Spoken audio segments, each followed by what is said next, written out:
The massive crystal chamber of the Galaxy Council fell silent. 500 beings from across the known stars stopped their conversations. Ambassador Vexki of the Zaphirian Empire stood at the center platform, his forearms spread wide. His black scales gleamed under the chamber's lights. "We claim the planet called Earth," he announced. His voice echoed through the chamber. "The primitive world in the Outer Rim. Our fleets are already moving." Whispers started among the younger council members. The Novari delegation looked confused. The crystal beings of Zenthara sparkled with interest, but the older races said nothing. They just stared at the Zaphirian ambassador. Ambassador Keither of the Altarian Republic stood up slowly. His blue skin had turned pale. "You cannot do this," he said. His voice was quiet but firm. Dexkai laughed. The sound was harsh and cold. "Why?" "Because you want that backwater world for yourself. The humans barely have spaceflight. They use chemical rockets like children with toys." "You do not understand," Kethfer said. He looked around the chamber at the other old races. The Verthari delegate had closed all 6 of his eyes. The ancient Methodist ambassador was shaking her head. "What is there to understand?" Akai demanded. "We have conquered 47 worlds. Our fleet has never been defeated. These humans have not even left their own system. They fight with metal weapons and burn fossil fuels." The young Novari ambassador raised her hand. "If Earth is so weak, why do we have laws about contact with them? I have heard rumors about restrictions." The chamber grew even quieter. Some of the oldest beings shifted in their seats. Others looked at the floor. High Chancellor Vorthan, eldest of all council members, slowly stood. His species was so old that no one remembered their real name. They just called them the First Ones. His voice was like wind through dead leaves. "There are protocols," he said. "Ancient protocols." "What protocols?" Thick Sky demanded. "Show me these laws." Vorthan touched a control on his platform. A hologram appeared in the center of the chamber. It showed legal documents with red warning symbols. The text was in the old script that few could read. "Earth is under Quarantine Protocol 7, Varan said. No contact, no interference, no approach within 50 light years. The young delegates leaned forward. The Novari ambassador spoke first. "Why? What makes these humans so dangerous?" "My intelligence reports say they still use nuclear weapons and fight wars among themselves." "That is exactly why," whispered the Verthari delegate. His 6 eyes opened one by one. The Sky slammed his fist on his platform. "Enough of these games. You're all afraid because you want Earth for yourselves. Humans are nothing. They have no energy weapons, no shields, no faster-than-light communication. They are barely out of their Stone Age." "You are making a mistake," Keither said. He stood up again, his hands shaking. "A terrible mistake." "The only mistake is waiting this long," Thiexkai replied. "Our ships will reach Earth in 10 days. Humans will surrender or be destroyed. Then we will mine their world for resources and use their people as workers." An old being in the back of the chamber made a sound like crying. It was Ambassador Nethra of the Solurans. Her people had been space travelers for 3,000 years. "I was there," she said. Her voice was barely a whisper. "I was there during the Terran Incident." The chamber went completely silent. Even the air recycling system seemed quieter. "What incident?" asked a young delegate. But the old beings would not explain. Varan touched his controls again. Red symbols appeared over the hologram. "All records of the Terran Incident are classified," he announced. "Level Black classification. Only species over 1,000 years old may access them." The Kai laughed again. "You think I am afraid of your stories, your legends? The Zaphirian Empire fears nothing in this galaxy." "Then you are fools," said Ambassador Nethra. Tears ran down her ancient face. "We tried to warn the Cororax slavers 300 years ago. They did not listen either." "What happened to the Corfac?" asked the Novari ambassador.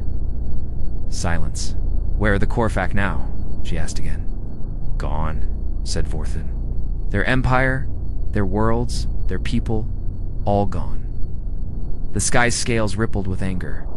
"You think these primitive humans destroyed an entire empire? Impossible. The humans do not even have proper spaceships." "Believe what you want," Keither said. He sat down heavily. We have tried to warn you. Shh. Your warnings mean nothing. The sky said, in 10 days, Earth will belong to the Zaphirian Empire. We will show you how real warriors fight. He turned and walked out of the chamber. The massive doors closed behind him with a sound like thunder. For a long moment, nobody spoke. Then quiet conversations started among the younger races. They asked questions, but the older beings would not answer. High Chancellor Vorin activated the emergency communication system. His message went to every major world in the galaxy. Attention all council species, he announced. Emergency evacuation protocols are now active. All civilian ships should leave the sectors near Earth. Military fleets should prepare for possible refugee assistance. The young delegates looked confused. Refugees from where? Asked the Novari ambassador. From everywhere within a 100 light-years of Earth, Forthin said. But why? The old beings started leaving the chamber. As Ambassador Nethra walked past the younger delegates, one of them grabbed her arm. Please, the young being said, tell us what happened. What is the Terran Incident? Nethra stopped. She looked at the young face full of curiosity and fear. One human ship, she whispered.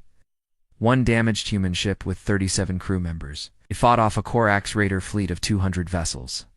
When we arrived to investigate, we found the human ship floating in space, damaged, beyond repair, but still functioning. How is that possible? The humans had turned their ship into a weapon. They used everything they could find. Metal pipes, chemical explosives, even their own bodies as projectiles. They never stopped fighting, never surrendered. Even when their ship was breaking apart, they kept attacking. The young delegate's eyes grew wide. But that was just one ship, Nethra continued. One ship far from their home. Now the Zaphirians are attacking their homeworld, their families, their children. She pulled free and walked toward the exit. May whatever gods exist have mercy on the Zaphirians, she said, because the humans will not. The chamber emptied quickly after that. Emergency lights began flashing as the evacuation protocols activated across the galaxy. Admiral Vextel stood on the bridge of his flagship, the Shadow Strike. Through the massive viewing window, he could see the yellow star that the humans called Sol around him.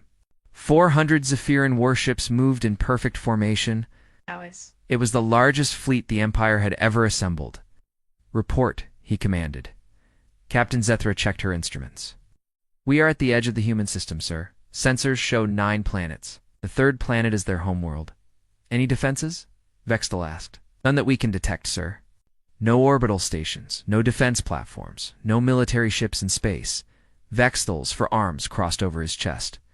Scan the planet itself. Scanning now, sir. The straws clicked on her control panel.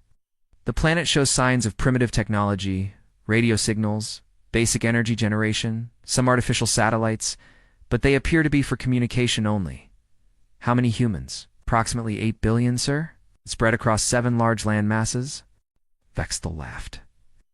8 billion primitives, with no space defenses. This will be the easiest conquest in Imperial history. His communication officer looked up. Sir, we are receiving a transmission from the human world. Put it through.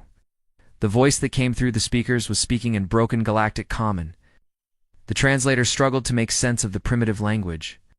Unknown ships, this is Earth Defense Command. We request peaceful contact. Please respond with your intentions.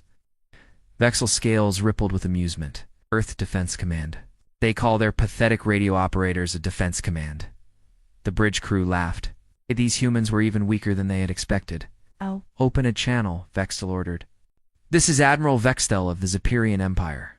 Claim this system and all its worlds. You will surrender immediately. There was a long pause. Then the human voice came back, speaking slowly. We need time to discuss this with our leaders. You have 1 hour, Vextel said. After that, we will begin destroying your cities. He cut the transmission and turned to his weapons officer. Prepare the bombardment cannons.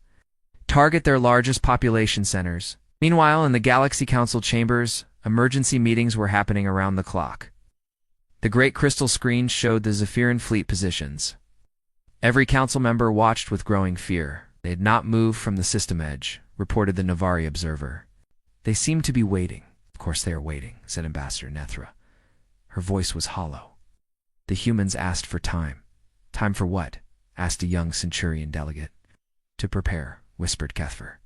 High Chancellor Voron activated the emergency communication system again. All Council fleets are ordered to fall back to the secondary defense line. Minimum safe distance is now 200 light-years from Earth. 200 light-years. The young delegates looked shocked. But that would take days to travel. Why so far? Voron did not answer, just kept watching the screens. Back in the Sol system, Admiral Vextel was growing impatient. How much time do these primitives need? Their technology is barely beyond metal tools. Sir, his intelligence officer reported, we have been monitoring their communications. They appear to have contacted every government on their world. All of them. How many governments can one primitive planet have? Over 200, sir? Small tribal groups mostly? But they are all saying the same thing, which is they are asking their people to prepare for war. Vextel laughed so hard his scales rattled. War? What can they possibly do against our fleet? Captain Zethra looked worried. Sir, should we not be concerned? Even the Council seems afraid of these humans. The Council is full of old cowards, Vextel said. They have grown soft from too many years of peace. We will show them how real warriors handle primitives. His communication officer spoke up again. Sir, the 1-hour time limit has passed. The humans are responding. Get through. This time the voice was different, stronger, and it spoke perfect galactic common. This is Earth. We have discussed your demands, Vexel demanded. Our answer is no. Vexel's eyes narrowed. Then your people will die. If you want our world, the human voice said calmly, come and take it. The transmission cut off. A moment the bridge was silent. Then Vexethal roared with anger. Prepare the demonstration strike, he ordered. Target that uninhabited island in their western ocean. We will show them what happens to those who defy the Empire. Target locked, sir. Fire. 3 heavy plasma bolts shot from the shadow strike toward Earth. They lit up the darkness of space as they traveled toward the small blue planet. On the Council observation screens, beings from across the galaxy watched in horror. What has begun? Whispered Ambassador Nethra. The plasma bolts reached Earth's atmosphere and started toward their target. Just before impact, something unexpected happened. The island lit up with defensive fire. Beams of energy shot up from the surface. Not the primitive lasers they had expected, but advanced particle weapons, the kind that were restricted by Galaxy Council treaties. 2 of the plasma bolts were destroyed in midair. The third hit the island, but instead of causing devastation, it struck some kind of energy shield. Impossible, Vexel breathed. Sir, his weapons officer reported, the island was not uninhabited. It appears to be some kind of military installation, but our sensors showed nothing. They must have been using stealth technology, sir. Vextel stared at the tactical display. The island was now fully visible on sensors. It was covered in weapon platforms and shield generators. Technology that these primitive humans should not have possessed. How many more installations like this exist? He asked. Unknown, sir. If they can hide one, they can hide others. Before Vexel could respond, his communication officer shouted in alarm. Sir, multiple contacts appearing throughout the system. Explain. Ships, sir. Human ships. Hundreds of them. They are just appearing on the tactical display. Red dots began flashing into existence. First dozens, then hundreds, then thousands. They appeared around asteroids behind moons, even in the empty space where sensors had shown nothing before. Stealth fields, ZTHRA whispered. They have been here all along. Vextel watched as the human ships moved into attack formation. They were not the primitive chemical rockets his intelligence had reported. These were real warships with advanced engines and weapon systems. How is this possible? He demanded. His intelligence officer was frantically checking her data. Sir, all our information about human technology appears to have been wrong. Wrong how? They do not just have space flight, sir. They have had it for decades. These ships, some of them look older than our own designs. Admiral Vextel stared at the tactical display. What should have been an easy conquest was becoming something else entirely. Sir, his communication officer said quietly, we are receiving another transmission from the humans. Put it through. The voice was the same calm tone as before. Admiral Vextel, you attacked our world. You threatened our people. You have made your choice. What do you want? Vextal asked. Surrender now, or face the consequences. Vextal's anger returned. We outnumber you 4-1. Numbers are not everything, the human replied. Last chance, Admiral. Vextal cut the transmission and turned to his fleet commanders. All ships, attack formation, prepare for battle. We will show these upstart primitives the power of the Zaphirian Empire. The council chambers, the observers watched as both fleets began moving toward each other. May the universe forgive us, High Chancellor Vorthan said quietly. For what we are about to witness, the first human ship to respond was smaller than Admiral Vextal had expected. It moved differently, too. It's not in the straight lines that military ships usually followed. It twisted and turned through space like a living thing. Single human vessel approaching, Captain Estra reported. It appears to be some kind of patrol ship. Destroy it, Vextal ordered. Show them what happens to those who challenge us.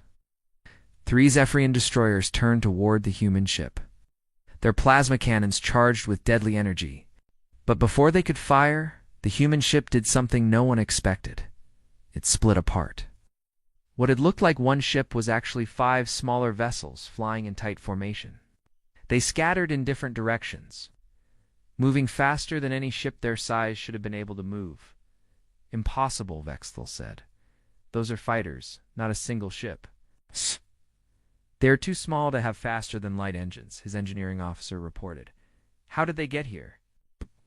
Before anyone could answer, the human fighters attacked. But they did not use energy weapons like civilized races. Instead, they fired physical projectiles. Metal slugs accelerated to incredible speeds.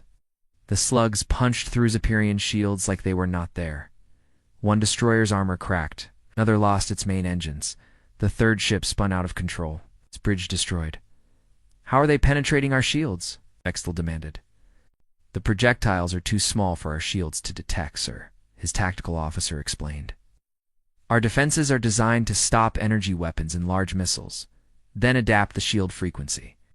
We are trying, sir, but they keep changing their attack pattern. More human ships were approaching now. They came from all directions, not in neat battle lines like proper military formations. Some came from above the system plane, others from below. A few even came directly through the asteroid belt using the rocks as cover. This is chaos, Captain Estra said. They have no discipline, no formation. Maybe that is the point, Vextal muttered. His communication officer looked up. Sir, we are receiving multiple transmissions from the human ships. Put them through. What came through the speakers was not military communication. It was music. Loud, aggressive music, with words that the translator could barely understand. Mixed with the music were voices shouting things like, "For Earth," and "Come get some." Turn that noise off, Vextal ordered. But before they could, one of the human voices came through clearly. Hey, Admiral, you picked the wrong planet to mess with. The transmission was followed by something that made every Zaphirian on the bridge freeze in terror. It was a sound no military manual had ever described. It was human laughter. In the Galaxy Council chambers, the emergency session was watching everything unfold through long-range sensors. The humans are not fighting like any military force we have ever seen, the Novari observer reported. They appear to be using individual ship tactics rather than fleet formations. That is because they are not a military force, Ambassador Nethra said quietly. Not in the way we understand it. What do you mean? Look at their ship signatures, she said. Those are not all military vessels. Some are cargo ships. Others are private spacecraft, even civilian vehicles. High Chancellor Vorin leaned forward in his seat. They armed their civilian population. Every human who could fly a ship has joined the fight, Kethvar added. This is not a military defense. It's an entire species defending their home. Back in the battle, Admiral Vextal was discovering just how different human warfare could be. A group of human cargo ships had formed a line between his fleet and Earth. They were not trying to fight his warships directly. Instead, they were launching small objects into space. What are those things? He asked. His science officer ran a scan. They appear to be mines, sir, but not energy mines. They are filled with metal fragments and chemical explosives, primitive weapons. Yes, sir, but there are thousands of them. The mines spread out in a cloud between the two fleets. Some were tiny, barely larger than a person's fist. Others were the size of shuttlecraft. All of them were invisible to Zaphirian sensors until they exploded. The first explosion caught a Zaphirian cruiser by surprise. The blast itself was small, but the metal fragments ripped through the ship's hull like a storm of bullets. Emergency lights flashed as the ship lost atmosphere. "Shields do not stop those fragments," Captain Zethra reported. "They're too small and too fast." More explosions followed. The humans had turned space itself into a weapon. Every time a Zaphirian ship moved, it risked running into another mine, but the humans were not finished. As the Zaphirian fleet slowed to avoid the mines, human fighters swooped in from all sides. They moved like nothing Vextal had ever seen before.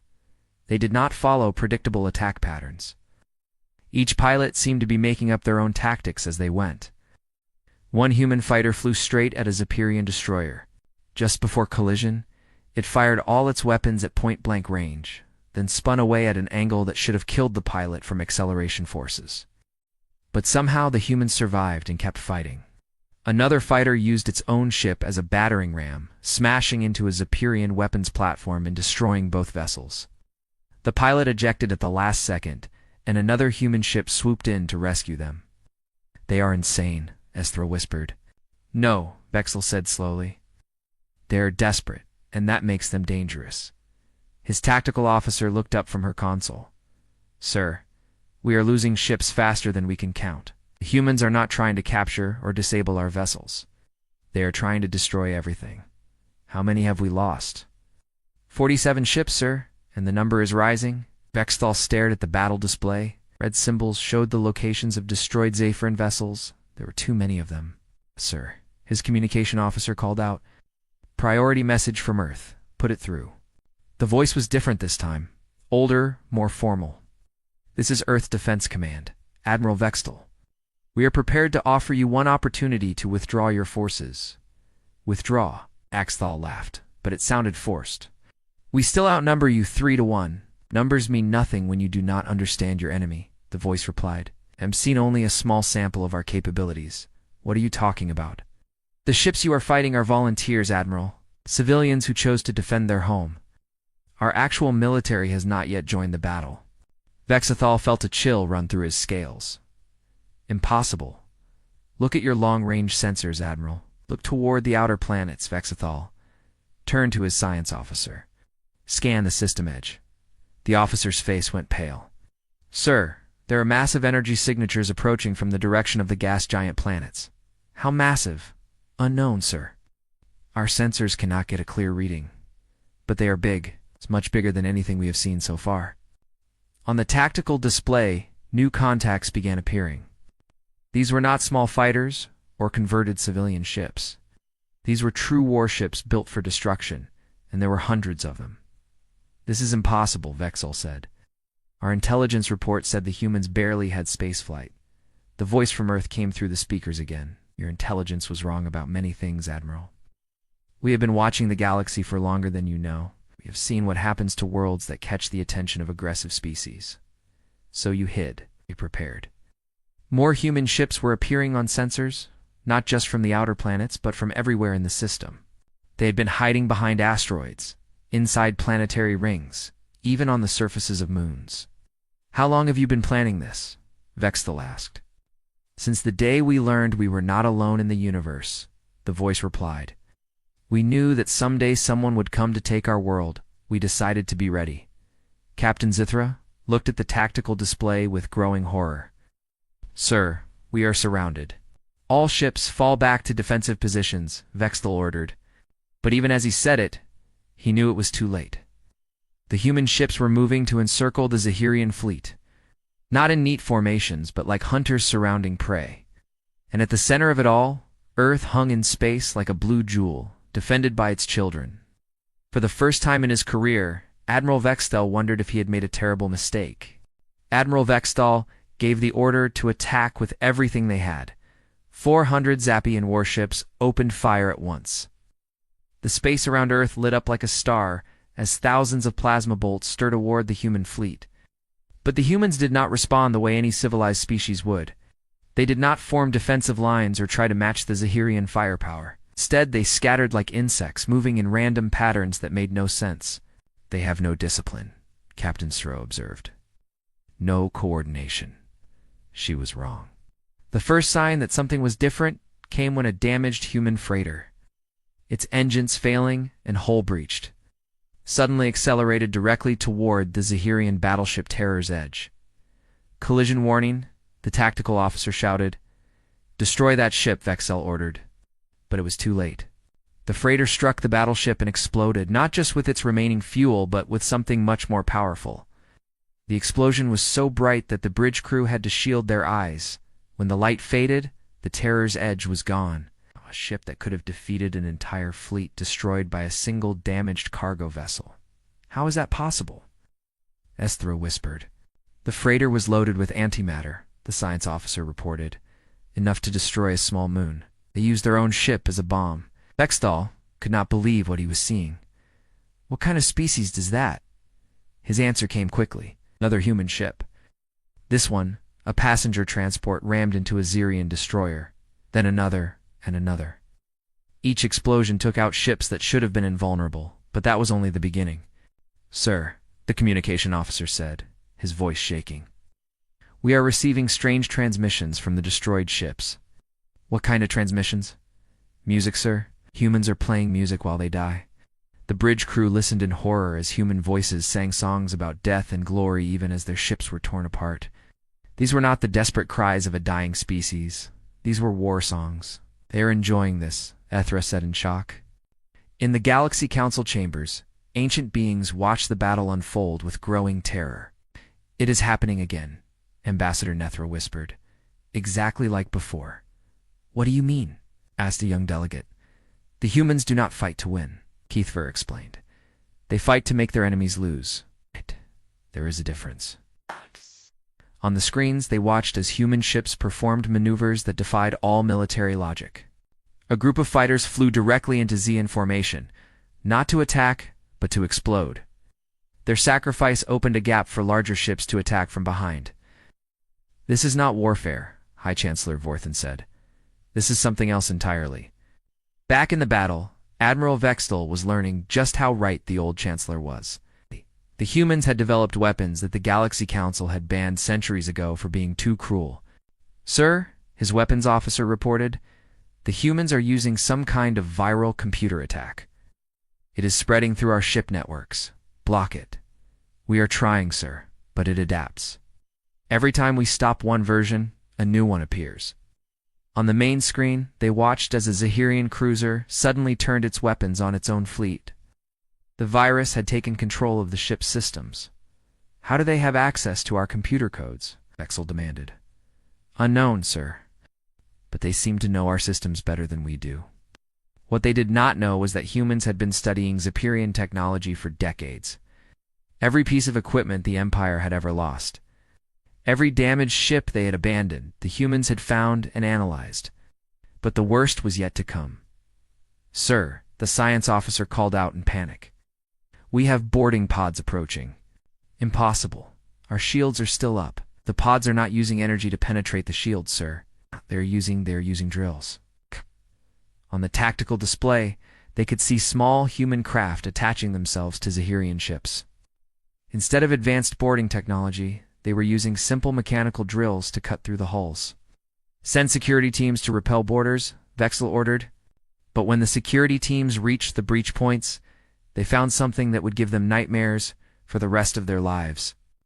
The humans who came through those holes were not wearing advanced armor or carrying energy weapons. They wore simple protective suits and carried weapons that looked like they belonged in a museum. Metal blades, chemical firearms, simple explosives, but they fought like demons.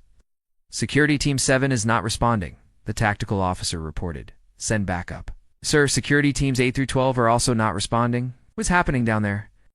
"The humans are not trying to capture our ships, sir. They are destroying them from the inside. They cut power lines, sabotaged life support, and set off explosives in critical areas." Vextel watched in horror as ship after ship in his fleet went dark. Not destroyed by enemy fire, but sabotaged by humans who had somehow gotten inside. "How are they even alive?" he asked. "Our atmosphere is poisonous to most species. They brought their own air, sir, and they do not seem to care about coming back." That was the truth that the Galaxy Council had tried to hide. Humans did not think about warfare the same way other species did. For most civilized races, military action was about achieving political goals with minimal losses. For humans, war was about survival, and they would do anything to protect their home. "Sir," Captain Zethra said quietly, "we have lost over half our fleet. Half." Vextal stared at the tactical display. Red symbols marked the locations of destroyed or disabled ships. There were too many to count. "The humans are using tactics we have never encountered," she continued. "They attack from impossible angles. They sacrifice their own ships without hesitation, fight even when they should be dead." A new alarm sounded on the bridge. "Sir, we have hull breach on Deck 7, the tactical officer reported. "Impossible. There were no enemy ships near us." "The breach came from inside, sir. Someone set off an explosive in the engineering section." Vextal felt ice in his blood. "Boarders on the flagship." "Unknown, sir." "All security teams have been dispatched?" For the next hour, the crew of the Shadow Strike listened to sounds they had never heard before. Explosions echoed through the ship. Emergency lights flashed as systems failed one by one. And through it all, they could hear something that chilled them to their cores. Human voices singing their war songs as they fought. "How did they even get on board?" Vextal asked. "We think they hid in the wreckage of their own ships," ZTHRA replied. "When we brought the debris aboard for analysis, they were inside. They waited in the wreckage of their own vessels. Some of the wreckage we collected was from ships that exploded hours ago." "Sir, the humans inside should have been dead, but they were not." "No, sir, they were not." The lights on the bridge flickered and went out. Emergency power kicked in, casting everything in a red glow. "Sir," the communication officer said, "we are receiving a transmission from inside our own ship." "Put it through." A human voice came through the speakers, calm and clear. "Admiral Vextiel, this is Sergeant Martinez, Earth Defense Corps. Your ship is now under our control." "Impossible." "Check your tactical display, Admiral." Vextiel looked at the screen. Every critical system on his ship was showing failure warnings. Engineering, weapons, life support, navigation. All of them were offline. "Your choice now," the human continued, "is simple. Surrender your remaining ships and leave this system, or join your friends in the debris field." Through the bridge windows, Vextal could see what remained of his mighty fleet, less than 50 ships out of the 400 he had brought, and they were all running. "This is not possible," he whispered. "You made the same mistake many species have made," the human voice said. "You thought technology was more important than determination? You thought superior numbers meant victory? You thought wrong. What are you?" Exthal asked. "We are humans, Admiral, and this is our home." "No one takes our home." For the first time in his military career, Admiral Vextal, conqueror of 47 worlds, gave the order he never thought he would give. All ships retreat. Full withdrawal from the system. As his battered fleet limped away from Earth, he could hear human laughter echoing through his own ship. Admiral Vextal sat in the ruins of his flagship's bridge. Half his crew was dead or missing. The other half was trying to repair enough systems to keep them alive during the long journey back to Zaphirian space. Through the cracked viewing window, he could see Earth growing smaller behind them. The blue planet looked peaceful now, almost innocent. It was hard to believe that such devastation had come from that quiet world. "Admiral," Captain Esthra said quietly. She was bandaged from head to foot, but alive. "The human boarders have left our ship." "Left?"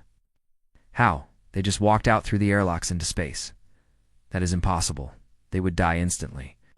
"They were wearing suits, sir. Simple pressure suits. Nothing advanced." "They said they had shuttles waiting to pick them up." Vextal shook his head. These humans defied everything he thought he knew about warfare and survival. "Sir," his communication officer reported, "we are receiving a message from the Galaxy Council." "Put it through." High Chancellor Vorthane's ancient face appeared on the damaged screen. His expression was a mixture of sadness and anger. "Admiral Vextal," the Chancellor said, "your fleet is ordered to report immediately to Council Station Prime for emergency debriefing." "Chancellor, we were defending the Empire's interests." The humans did exactly what we expected them to do," Vorthan interrupted. "What we warned you they would do." Behind the Chancellor, Vextal could see other council members. All of them were staring at him with expressions he had never seen before. Fear, horror, and something that looked like pity. "Chancellor, I demand to know why the Council concealed the true nature of these humans. The truth. Bourne's voice was heavy with age and regret. The truth is that humanity represents everything the galaxy has tried to forget about itself. The transmission switched to a different location. Suddenly, Vexthal was looking at a massive archive chamber. Ancient holographic displays showed images and data files that were thousands of years old. "This is the Galactic Historical Archive," a new voice said. Ambassador Nethra stepped into view. "What you are about to see is the real reason for the quarantine protocol." The first image showed a star map of the galaxy from 300 years ago. Hundreds of civilizations were marked in different colors. Red markers indicated aggressive military empires. Blue showed peaceful trading nations. Green marked scientific communities. "This was our galaxy before the Terran Incident," Nethra explained. "Look carefully at this region." She pointed to a section of space near Earth. It was marked with dozens of red symbols. "The Cororax Empire," she continued. "Slave traders and raiders, they controlled over 40 star systems and millions of beings. They were the most feared military force in this part of the galaxy." "What happened to them?" Vexthal asked, though he was beginning to suspect the answer. "They made contact with Earth." The display changed to show a small human spacecraft. It was primitive by galactic standards, barely capable of faster-than-light travel. "This was the UES Endeavor," Nethro said. 37 crew members on a peaceful exploration mission. They were humanity's first contact with an alien species. The Corax attacked without warning. They disabled the ship and prepared to take the crew as slaves, standard procedure for them. The display showed the Endeavor drifting in space, its hull torn open and engines dead. But something went wrong. Nethra continued. The humans did not surrender. They did not beg for mercy. Instead, they fought back. New images appeared. They showed the inside of the damaged human ship. The crew had torn apart their own vessel, turning every piece of equipment into a weapon. They used their life support systems to create explosives. They turned their navigation computers into guidance systems for missiles made from metal debris. They even used their own bodies as weapons when nothing else was left. Vexthal stared at the images in growing horror. 37 beings against an entire fleet. The Corfax had 200 ships, Nethra replied. When we arrived to investigate the distress signals, we found all of them destroyed or disabled. The humans had somehow turned their single damaged ship into a weapon that could defeat an entire empire. "How is that possible?" "'Cause humans think differently than we do," said another voice. High Chancellor Vorthan appeared on the screen again. "When we are threatened, we look for ways to escape or negotiate. When humans are threatened, they look for ways to win at any cost. But surely one ship could not defeat an empire." "You are right," Vorin said. "One ship could not." But what happened next changed everything. The display showed new star maps. This time they tracked the spread of something across Corax space. The surviving Corax ships returned to their home worlds and told their leaders about the humans, Nethra explained. They described beings who fought with primitive weapons but refused to die, who turned their own bodies into weapons, who laughed as they destroyed superior forces. The Cororax Empire decided to eliminate the threat, Orthon continued. They sent their entire military to destroy Earth and they never returned. Vexthal felt his scales grow cold. "What do you mean?" "We mean exactly what we said," Nethra replied. "The entire Corax military, over 3,000 ships, disappeared. We found the wreckage scattered across 100 light years of space, and at the center of it all was Earth, completely untouched. That is impossible. Impossible, but true. The humans had somehow defeated a force 10 times larger than anything they should have been able to handle. How we do not know," Vorin admitted. "We never asked because by then we realized what we were dealing with." The display changed again. This time it showed current images of Earth, cities covering the continents, space elevators reaching into orbit, massive industrial complexes on the moon. "This is what the humans have built in 300 years, Nethra said. "While we thought they were primitive and weak, they were actually preparing. Preparing for what? For the day when someone else would try to take their world." Vexthal looked at the images with new understanding. Everything they did to us, they had planned. Not planned exactly, Vorin corrected, but prepared for. The humans have spent 3 centuries studying every military threat they might face. They know our ships, our weapons, our tactics. They know them better than we do because they have been watching us. Yes, and learning from us and preparing to fight us if necessary. Captain Estra, who had been listening in silence, finally spoke up. "Why did you not warn us of this before we attacked?" "We tried," Nethra said sadly. "But your ambassador Dexkai would not listen. He thought we were trying to keep the humans for ourselves. So you let us attack them knowing what would happen." "We could not stop you," Vorin replied. "Council law prevents us from interfering with member species' military decisions, but we prepared for the consequences." The display changed one final time. It showed current fleet positions throughout the galaxy. Every major civilization had moved their ships away from Earth. "This is the new quarantine line," Vorthan explained. 200 light-years from Earth. No ship is allowed to cross it without human permission. And if someone does, then the galaxy will learn what happens when humans feel truly threatened. Vexta looked at the tactical display showing his own battered fleet.